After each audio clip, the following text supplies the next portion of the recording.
Occasion ఏదైనా location ఎక్కడైనా తెలుగువారి వేడుక అంటే ఆలివ్ మిఠాయి ఉండాల్సిందే.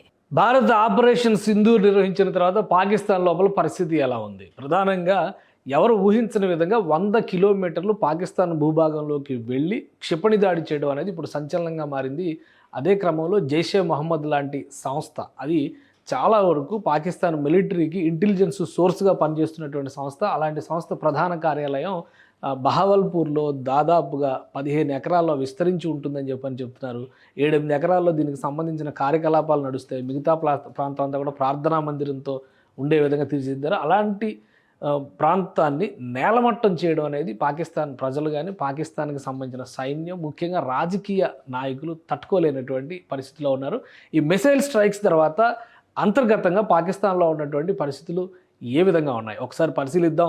ముఖ్యంగా బహవల్పూర్‌లో జరిగినటువంటి దాడి తర్వాత, ఆ దాడికి కారణమైనటువంటిది, సో ఇది దాడి జరిగిన తర్వాత ఆ ప్రాంగణం దగ్గర ఉన్నటువంటి దృశ్యాలు, ఈరోజు మధ్యాహ్నం సాయంత్రం తీసినటువంటి దృశ్యాలు ఇవి. పూర్తిగా అక్కడ ఉన్నటువంటి భద్రతా దళాలు, పోలీసులు వాళ్ళ కంట్రోల్లోకి తీసుకున్నారు, మొత్తం పర్యవేక్షిస్తున్నారు. లోపల భవనం దాదాపుగా శిథిలమైపోయినటువంటి స్థితి. బయటికి నిర్మాణం కనిపిస్తున్నప్పటికీ కూడా నేరుగా దాని గుమ్మటం అంటారు కదా, దానిలోకి చొచ్చుకుపోయినటువంటి పరిస్థితి. దాని దృశ్యాలు, పాత దృశ్యాలు, తాజా దృశ్యాలు కూడా ఉన్నాయి మన దగ్గర. సో ఆ విజువల్స్ చూస్తే అర్థమవుతుంది, బహవల్పూర్ పైన ఇంత పెద్ద భారీ దాడి జరుగుతుందని చెప్పని ఎవరు ఊహించలేదు. ఇది పాకిస్తాన్ మ్యాప్ ఒకసారి మనం చూస్తే కనుక పాకిస్తాన్లో చాలా లోపలికి ఉండేటువంటి ప్రదేశం ఇది. ఎవరు ఊహించరు. పంజాబ్ ప్రధానమైనటువంటి వెస్ట్ పంజాబ్లో ఇదే కోర్. పాకిస్తాన్ అంటే ఇదే, ఇంకా వేరే మిగతా అంతా కూడా వేరు ఐడెంటిటీస్, వేరు అస్తిత్వాలు ఉన్నటువంటి ప్రదేశాలు. ఎందుకంటే ఇది బలూచిస్తాన్, మాకు దేశం కావాలంటున్నారు. సింధ్ సంబంధించి ఆల్రెడీ ఇక్కడున్న సింధీస్ అందరినీ తరిమేసి అక్కడ ఆక్రమించుకున్నటువంటి పరిస్థితి కాబట్టి సింధ్కి ఉండేటువంటి ఐడెంటిటీ డిఫరెంట్. ఇటువైపు ఉన్నటువంటి పెషావర్ ఏరియా అంటే ఇదంతా కూడా ఫక్తూనికా అని చెప్పని అంటున్నారు, ఖైబర్ పఖ్తూన్ఖ్వా. దీన్ని మొత్తం ఒక సపరేట్ దేశం కావాలని వాళ్ళు అడుగుతున్నారు. వీళ్ళందరూ పాకిస్తాన్. సో ఇక్కడ బహవల్పూర్ ఉంటుంది. ఒక విధంగా చెప్పాలంటే NH నేషనల్ హైవే 5 అంటే చాలా కీలకమైనటువంటిది. కరాచీ నుంచి లాహోర్కి వెళ్ళేటువంటి ప్రధానమైనటువంటి రహదారి ఇది. బహవల్పూర్ నుంచే వెళ్తుంది. కీలకమైన రహదారి ఉన్నటువంటి ప్రాంతంలోనే ఈ నిర్మాణం కూడా ఉంది. జైషే మహమ్మద్ ప్రధాన స్థావరం. భారత విమానాన్ని హైజాక్ చేసి మౌలానా మసూద్ అజర్ను విడిపించిన తర్వాత ఆయన జైషే మహమ్మద్ స్థాపించాడు. అప్పటి నుంచి కూడా పాకిస్తాన్ చేస్తున్నవి లేదా ISI చేస్తున్నవి, భారత్పై జరుగుతున్నటువంటి ప్రతి తీవ్రవాద చర్యలోనూ ఈ సంస్థ హస్తం ఉంది. అందుకనే దీన్ని ప్రత్యేకంగా టార్గెట్ చేసి మరీ కూల్చేశారు. ఈ అంశంలో, ఈ విషయంలో పూర్తిగా అతని కుటుంబాన్నే కోల్పోయాడు మౌలానా మసూద్ అజర్. సో అందుకనే ఇప్పుడు ఇది చాలా కీలకమైనటువంటి అంశంగా పాకిస్తాన్ కలవరపెడుతుంది. ఇంత లోపలికి వచ్చి దాడి జరిగినా ఏమీ చేయలేకపోతే కష్టం అనేటువంటి సంకేతాలు పాకిస్తాన్లో వ్యక్తమవుతున్నాయి. అయితే ప్రపంచ దేశాలు భారత్కి ఇస్తున్నటువంటి మద్దతు కానీ, భారత్లో ఉన్నటువంటి సన్నద్ధత కానీ ఇప్పుడు పాకిస్తాన్లో లేదు. కాబట్టి ప్రస్తుతానికి ఏం చేస్తారనేటువంటి విషయంలో ఆసక్తికరమైన పరిస్థితులు ఉన్నాయి. ఇక బలూచిస్తాన్లో రాజుకున్నటువంటి వేర్పాటు ఉద్యమం సైన్యాన్ని వణికిస్తుంది. బలూచిస్తాన్లో జరిగినటువంటి దాడుల్లో గాయపడినటువంటి సైనికుల్ని సైన్యాధ్యక్షుడు మునీర్ అహ్మద్ వెళ్ళి ప్రత్యేకంగా వాళ్ళందరినీ కూడా పరామర్శించి ఆత్మస్థైర్యం నింపే ప్రయత్నం చేశారు.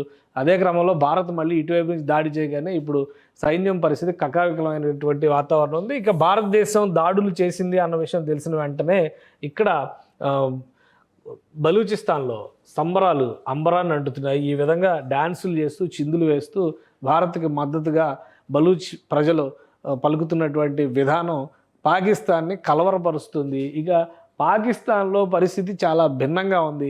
ఎందుకంటే ఈ దాడులకి సంబంధించి ఇప్పటివరకు భారతదేశం అనేక సాక్ష్యాధారాలు ఇచ్చింది. ఉగ్రవాదుల్ని మట్టుబెట్టినట్టుగా, ఉగ్రవాదులకు సంబంధించిన స్థావరాల పైనే దాడులు చేసినట్టుగా చాలా స్పష్టంగా భారత్ పేర్కొంది. కానీ పాకిస్తాన్ మాత్రం వాళ్ళందరినీ స్వాతంత్ర సమరయోధుల కింద ప్రకటిస్తుంది.